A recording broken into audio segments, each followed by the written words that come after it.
السلام علیکم ناظرین، میں راجہ عاطف ذوالفقار آپ کی خدمت میں حاضر ہوں۔ ناظرین، آج میرے پاس آپ کے لیے ایک بڑی خبر ہے، اور وہ بڑی خبر یہ ہے کہ مسلم لیگ نون کے سربراہ یعنی کہ اس کے صدر اور قومی اسمبلی میں اپوزیشن لیڈر جناب شہباز شریف کا نام ECL میں شامل کرنے کے لیے نیب لاہور نے نیب ہیڈ کوارٹرز کو خط لکھ دیا ہے۔ اس خط کی کاپی ہم نے آپ کے لیے حاصل کی اور وہ آپ اس وقت اپنی سکرین پر دیکھ رہے ہوں گے۔ اس کے مطابق انہوں نے یہ سفارش کی ہے ہیڈ کوارٹرز کو کہ ان کا نام ECL میں ڈلوایا جائے، لیکن اس سے بڑی خبر یہ ہے کہ ایک نامعلوم ہاتھوں نے نیب ہیڈ کوارٹر سے وزارت داخلہ کو یہ خط فارورڈ کرنے سے روک دیا ہے۔ ابھی تک نیب ہیڈ کوارٹر نے وزارت داخلہ کو یہ سفارش نہیں کی نیب لاہور کے کہنے پر، اور پھر وزارت داخلہ بھی ویسی تو کسی کا نام ECL میں ڈال نہیں سکتی، اس کا ایک باقاعدہ پروسیجر ہوتا ہے کہ کابینہ کے اجلاس کی منظوری کے بعد ایسا ہوتا ہے۔ لیکن مبینہ طور پہ ایسا کہا جاتا ہے کہ جو نیب لاہور ہے وہ حکومت کے ساتھ ان کی میرے خیال انڈرسٹینڈنگ کو بہت اچھی ہے مبینہ طور پر، اور انہوں نے ایسا کیا، اور اب حکومت جو ہے وہ ذرا باریک گیم کھیلنا چاہ رہی ہے۔ ECL اور بلیک لسٹ سے شہباز شریف کا نام جو ہے وہ نکال دینے کی حکم دیا تھا لاہور ہائی کورٹ نے، اور اس وقت تو حکومت اب یہ کہے گی کہ اس وقت جب آپ نے حکم دیا تھا اس وقت تو ان کا نام اس لسٹ میں تھا ہی نہیں، تو یہ تو سفارش ہی بعد میں آئی ہے۔ لیکن بہرحال ابھی تک حکومت کی یہ پلاننگ جو ہے وہ بہرحال نامعلوم وجوہات کی بنا پر اتنی تیزی سے اس پر عمل درآمد نہیں ہو پا رہا، اور یہ ابھی تک نیب ہیڈ کوارٹر سے فارورڈ نہیں ہوا وزارت داخلہ کو یہ لیٹر، جبکہ نیب لاہور نے یہ سفارش البتہ ضرور کر دی ہے۔ دوسری طرف آپ نے دیکھا کہ شہباز شریف کو جو ان دونوں کا جب آرڈر کا ہوا کہ جی ECL میں یہ بلیک لسٹ میں نام ہے تو ان کا نکال دیا جائے اور ان کو باہر جانے کی اجازت دی جائے، تو انہوں نے ایک نئی لسٹ بنا لی جس کا ذکر نہیں تھا کورٹ کے آرڈر میں، اور حکومت نے ایک جو ہے وہ فیصلہ کیا کہ وہ عدالت کے مقابلے میں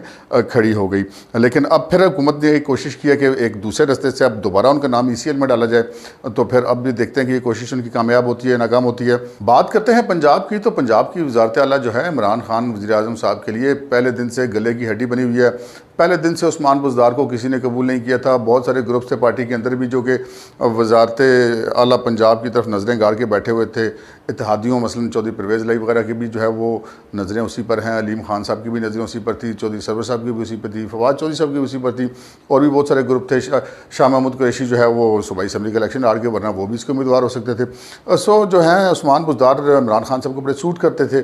لیکن عثمان بزدار صاحب کی جو ہے وہ انفارچونیٹلی کارکردگی بڑی خراب رہی، اور اس کے بعد اسٹیبلشمنٹ نے بار بار ان کو کہا کہ وزیر اعظم کو مبینہ طور پہ کہ جن کو تبدیل کرے، لیکن وزیر اعظم صاحب اس پہ ڈٹے ہوئے ان کو تبدیل نہیں کرنا چاہتے۔ اب یہ دوبارہ ایک دفعہ پھر ہنگامہ برپا ہوا جب علیم خان صاحب وزیر اعظم کے جو حال ہی میں دورہ ہوا سعودی عرب کا اس میں ان کے ساتھ گئے، اور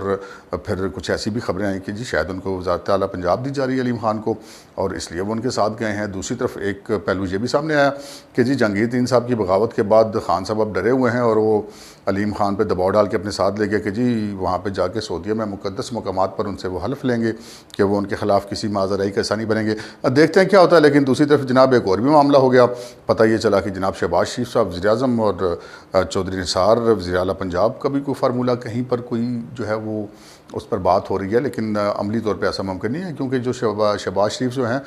وہ تو شاید نواز شریف کے لیے قابل قبول ہو سکتے ہیں، لیکن چودھری نثار قطعاً نہیں ہو سکتے، جبکہ یہ بھی ایک الگ بات ہے کہ نواز شریف صاحب اور مریم نواز صاحبہ جو ہیں وہ ان ہاؤس چینج کی ویسے بھی حق میں نہیں ہے۔ لیکن پھر یہ کہا گیا کہ جو شہباز شریف صاحب رہا ہوئے ہیں، وہ 4 گھنٹے جیل میں ان کی ملاقات بھی کسی شخصیت سے، اس کے بعد وہ اب نواز شریف صاحب کے پاس میسج لے کے جانا چاہتے تھے، تو ممکن ہے کہ نواز شریف صاحب مان جاتے یا نہ مانتے، یہ تو اب وقت کی بات تھی، لیکن حکومت کو اس چیز کا اندازہ ہو گیا تھا، انہوں نے شہباز شریف صاحب کو روک دیا تھا۔ روکنے کے بعد اب یہ ایک نیا کام کیا گیا کہ ایک دفعہ پھر ان کا نام ECL میں ڈالنے کی کوشش کی جا رہی ہے۔ اب دیکھنا یہ ہے کہ یہ کوشش ان کی کامیاب ہوتی ہے ناکام ہوتی ہے۔ یہاں پہ ایک اہم نقطہ وہ یہ کہ جناب شہباز شریف صاحب کو تو اس وجہ سے بیرون ملک جانے سے روکا گیا کہ جی وہ نیب کے ملزم اور ضمانت پر ہیں، لیکن ان کے خلاف کیس چل رہا ہے،